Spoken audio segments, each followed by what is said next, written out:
Hey guys, welcome back. So today in this video, we'll discuss about OAuth 2.2, which is also called as Open Authorization.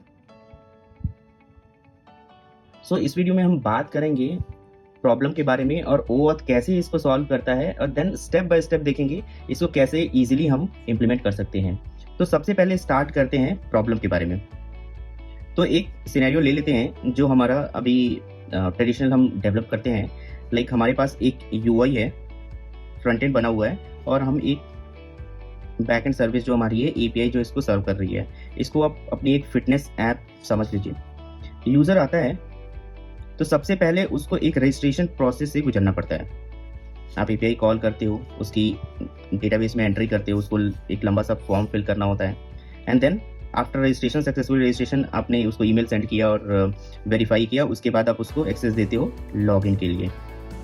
तो यहाँ पे ये सारा कुछ manage करना बहुत ही क्रिटिकल हो जाता है। तो एक बार समझ लेते हैं प्रॉब्लम जो है डेवलपर के एंड से क्या होता है। कि सबसे पहले क्या है, आपका यूज़र मैनेजमेंट आपको करना है। आपको सब कुछ हैंडल करना है, फॉरगेट पासवर्ड, आपको यूज़र प्रोफाइल क्रिएशन, रजिस्ट्रेशन का फॉर्म बनाना होगा, आपको डेटाबेस में उसकी एंट्री करनी होगी, वेरिफिकेशन करना होगा। तो ये सारा पूरा एक मॉड्यूल आपको डेवलप करना पड़ेगा जो कि टाइम टेकिंग भी है और रिसोर्स इंटेंसिव है। देन आपका क्या है, security.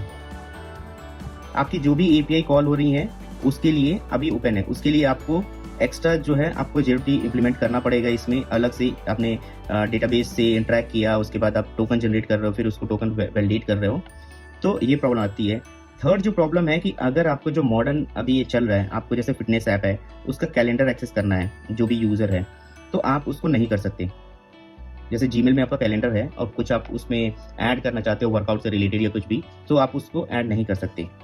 Then from the user perspective देख लेते हैं।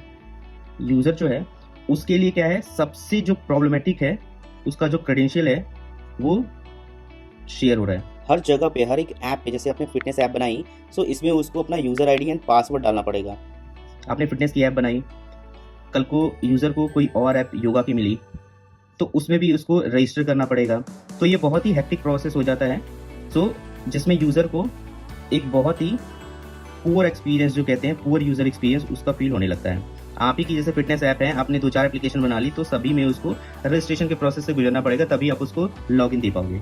So poor experience. देन अलग से प्रॉब्लम जो निकल के आती है वो अटैकिंग की, रिप्ले अटैक। अगर मैन इन मिडिल कुछ आपका इंटरसेप्ट कर लिया उसने और आप हर जगह क्रेडेंशियल शेयर कर रहे हो, तो उससे वो प्रेडिक्ट करके आपके पासवर्ड को अनऑथराइज्ड एक्सेस ले सकता है।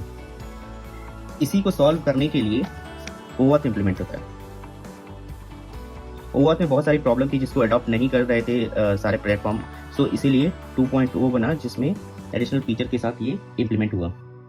सो बेसिकली OAuth क्या करता है, ये ऑथराइजेशन के पर्पज से यूज होता है, फॉर ऑथराइजेशन, जिसमें बिना यूजर को क्रेडेंशियल शेयर किए बिना आप यूजर के बिहाफ पे एक जो ऑथराइजेशन सर्विस है उससे आप टोकन लेते हो और उसके थ्रू प्रोसेस करते हो।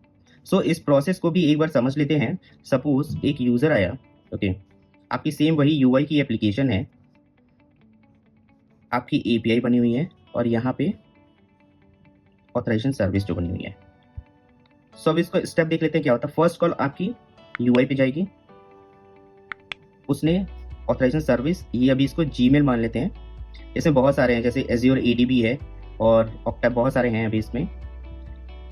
सो नेक्स्ट जो है कॉल जाएगी ऑथराइजेशन सर्विस को, वो क्या करेगा, आपको सेंड करेगा अपना जो भी उसका लॉगिन का पेज है। जैसे जीमेल का पेज आपके पास लॉगिन का आ जाता है, यहाँ पे आपने यूज़र ID अपना पासवर्ड सेंड किया और ये सबमिट हो गया ऑथराइजेशन सर्विस को।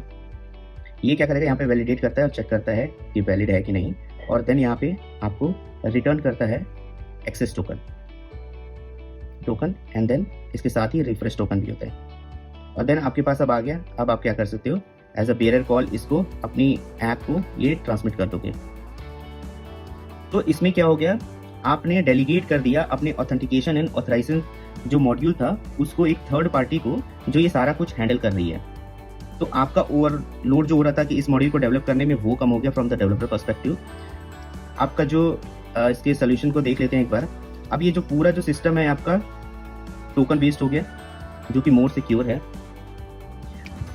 अभी जो है आप कोई भी परमिशन लेना चाहते हैं इसमें ऐप में, तो यहाँ पे आप इसको ऑथराइजेशन सर्विस को बताओगे ये परमिशन उससे चाहिए। यूज़र के पास कंसेंट विंडो आता है कि ये वाली सर्विस की जो ऐप है वो रिक्वेस्ट कर रहा है, तो वहाँ पे आपका परमिशन कंट्रोल हो गया यूज़र के पर्सपेक्टिव से, कि उसको पता चलेगा कि हाँ ये मेरे कैलेंडर को एक्सेस करना चाहता है। थर्ड जो हो गया आपका एक्सपायरेशन एंड रिवोकेशन। आपने एक्सेस ग्रांट कर लिया, अब यूज़र के पर्सपेक्टिव से क्या होगा, बहुत सारे ऐप में उसने लॉगिन कर लिया है, तो वो अपने जीमेल के कंट्रोल सेंटर में जाके जिसका वो रिवोक करना चाहे एक्सेस, वहाँ से रिवोक कर सकता है। फोर्थ वन है सिंगल साइन ऑन, जिसको एसएसओ कहते हैं। अगर उसने जीमेल पे लॉगिन कर रखा है तो आप जैसे ही यहाँ पे लॉगिन होगा आपके यूआई पे, आपका फेच किया कि आपने सेंड किया उसको, वो ऑलरेडी लॉगिन है, तो उसको फिर से लॉगिन करने की जरूरत नहीं पड़ेगी। वो वहीं से सेशन से वो उसको उठा के आपके ऐप को, आपके यूआई को टोकन दे देगा, एक्सेस टोकन, रिफ्रेश टोकन, अपनी एपीआई को इजीली सेंड कर सकते बियर टोकन, और वहां से वो वैलिडेट कर लेगा। तो ये तो इसके सोल्यूशन हो गए। अब नेक्स्ट बात कर लेते हैं इम्प्लीमेंटेशन की। इसको आप अपने कोड में कैसे इंप्लीमेंट करोगे। तो जो सबसे पहला स्टेप होता है वो क्या होता है, ऐप रजिस्ट्रेशन।